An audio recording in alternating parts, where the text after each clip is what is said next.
প্রিয় দর্শক, স্বাগত জানাচ্ছি টাইম নিউজে। সঙ্গে আছে আমি সাদিয়া খন্দকার। প্রথমে জানিয়ে দিব ব্রুস ফিশার সংবাদ শিরোনাম। নিউ ইয়র্কের অপরাধ প্রবণতা গেল 20 বছরে সর্বনিম্ন পর্যায়ে। মেয়র ব্লাজিওর ঘোষণা, আধুনিকায়নে 36,000 পুলিশকে দেয়া হলো স্মার্টফোন। নেভাডা ককাসের রিপাবলিকান প্রাইমারি সবশেষ তথ্যে এগিয়ে আছেন ডোনাল্ড ট্রাম্প। দ্বিতীয় অবস্থান নিয়ে টেড ক্রুজ ও মার্ক রুবিওর লড়াই। এবং সামাজিক ও রাজনৈতিক অনুষ্ঠানে হাতাহাতি মারামারি ফেঁসে যেতে পারেন অনেকে, অ্যাটর্নি ব্রুস ফিশারের সতর্কতামূলক পরামর্শ। শুনছিলেন সংবাদ শিরোনাম, এবারে বিস্তারিত। বিভিন্ন সময় সামাজিক ও রাজনৈতিক সংগঠনের নামে নিজেদের অবস্থান পাকাপোক্ত করতে একে অন্যের উপর ঝাঁপিয়ে পড়া, রাজনৈতিক প্রতিপক্ষকে ঘায়েল করা, পদ পদবি তথা মর্যাদার লড়াই, মিথ্যে অপবাদে অন্যকে তুচ্ছ তাচ্ছিল্য করা এবং গাড়ি পার্কিং সহ বিভিন্ন ইস্যুতে দ্বন্দ্বে জড়িয়ে পড়েন অনেকে, যে কমিউনিটির নিত্যনৈমিত্তিক ঘটনা। আধিপত্য বিস্তারের লড়াই সৃষ্ট এসব কোন্দলে হাতাহাতি থেকে শুরু তুমুল রক্তক্ষয়ী সংঘর্ষের ঘটনাও ঘটে। বিষয়টিকে বড় ধরনের ক্রাইম উল্লেখ করে এর ফলে কয়েক প্রকার আইনি মারপ্যাচে পড়তে পারেন সংশ্লিষ্টরা, এমন সতর্কবাণী দিলেন টাইম টেলিভিশনের legal consultant attorney Bruce Fisher. বিস্তারিত শিবলি চৌধুরী কায়েসের রিপোর্টে।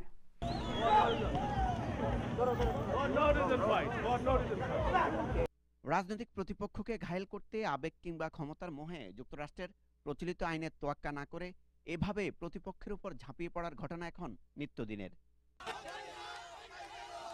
কেবল প্রতিপক্ষই নয়, নিজ দলের অভ্যন্তরীণ কোন্দলের জেরেও বাংলাদেশি কমিউনিটিতে হরহামেশাই ঘটে চলা সৃষ্ট সংঘর্ষ, বাকবিতণ্ডা থেকে শুরু করে শেষ পরিণতি ঘটে হাতাহাতি ও মারামারি পর্যন্ত।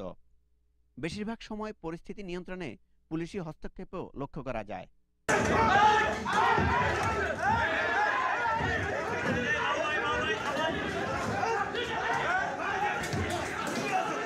ইচ্ছে কিংবা অনিচ্ছাকৃত হোক না কেন, কমিউনিটিতে অব্যাহতভাবে ঘটে চলা এ ধরনের ঘটনাকে অপরাধ হিসেবে গণ্য করলেন টাইম টেলিভিশনের legal consultant attorney Bruce fisher.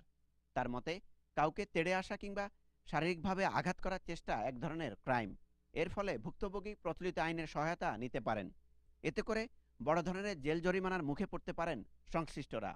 Anytime you make a threat to someone, anytime you say to someone, I will hurt you or I will do something to you, that is actionable. If you say to somebody, I'm going to hurt you, that person can go to the police and potentially bring civil and criminal action against you for threatening physical violence. You can't do it. শুধু তাই নয়, অন্যায়ভাবে কাউকে কটাক্ষ করা কিংবা মিথ্যে অপবাদে তুচ্ছ তাচ্ছিল্য করার জন্য মানহানির মামলাও হতে পারে।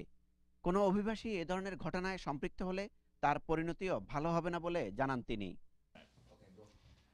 Everyone is entitled to an opinion. However, the minute that you say something that is false or not true in public or in published writing, you're opening yourself up to potential civil claims. Because the minute you say something that's false or not true, that has to be backed up. And if you can't back it up, you're potentially opening yourself up to a lawsuit.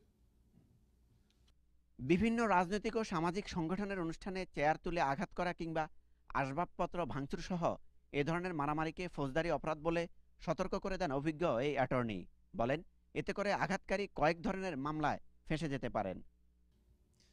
Okay, if there's a meeting and in that meeting there's an argument that pursues or an argument that takes place, and then at that point people start throwing chairs or people start throwing objects around, there are a number of potential problems. The first is property damage. If you start breaking people's property, you could get sued for the monetary cost of replacing that. The second thing, though, and the most important, that if you start throwing chairs or you break property, and God forbid you hit somebody or you injure somebody, you're going to be held personally, or you could be held personally responsible for any injuries or any problems that come from that person being struck with an object that you threw, or even as a result of a fight or objects being thrown, a person gets injured. The person who say, let's start that fight, could be held responsible for something that happens 5 minutes later. So you have to be very mindful of other people's space and other people's property. সভা, seminar, গাড়ি parking সহ নানা ইস্যুতে প্রথমে আঘাতকারীর অপরাধকে বড় করে দেখা হয় প্রচলিত আইনে। এসবের বিরুদ্ধে দ্রুত ব্যবস্থা নিতে পুলিশকে ফোন করার পাশাপাশি আইনজীবীদের শরণাপন্ন হতে ভুক্তভোগীদের পরামর্শ দেন ব্রুস ফিশার। সেই সাথে অপরাধমূলক এসব ঘটনা না জড়াতে কমিউনিটির প্রতি আহ্বানও জানান তিনি। If you're having an argument, don't get into an argument that's going to lead to something more than words being spoken, and even words being spoken in an improper way can have legal ramifications. Shibli Chowdhury Kayes, Time television, New York.